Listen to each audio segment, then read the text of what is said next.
Have you ever wondered how much plastic do we actually use and where it all ends up? It's a staggering thought, isn't it?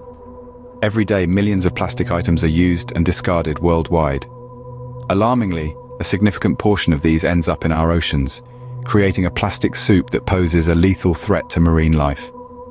It's a reality that's hard to swallow, a sea of plastic that's constantly growing. It's a daunting picture, but it's one we need to face. Let's dive into some startling numbers. Every year, we produce a staggering 300 million tons of plastic. That's equivalent to the combined weight of all the human beings on Earth. Now, imagine this. About 8 million tons of that plastic ends up in our oceans annually.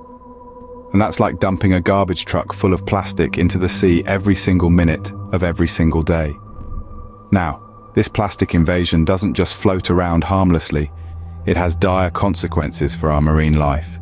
Sea creatures from tiny planktons to colossal whales ingest these plastics, mistaking them for food. Some get entangled and suffocate, while others are poisoned by harmful toxins. This is not just an environmental issue, it's a humanitarian crisis, as millions of people rely on these marine ecosystems for their livelihoods and sustenance. But here's the kicker. Plastic isn't something that just goes away. It takes around 400 to 1,000 years to decompose.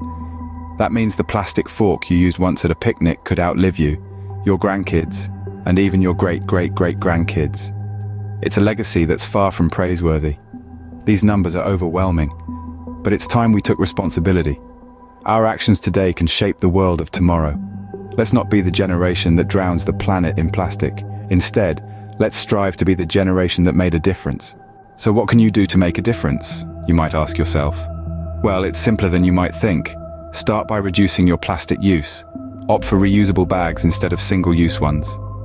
Choose glass or metal containers over plastic. Every small choice adds up, and together we can make a significant impact. Next, recycle. It's not just about tossing your plastic waste into the right bin. It's about making sure the plastic is clean and sorted correctly. And remember, not all plastic is recyclable. So do some research and learn about your local recycling guidelines. Finally, support groups that are working to clean up our oceans. These organizations rely on donations and volunteers to continue their vital work. Even a small contribution can make a big difference. The solution to plastic pollution starts with you, with us. Your actions matter. Together, we can turn the tide on plastic pollution.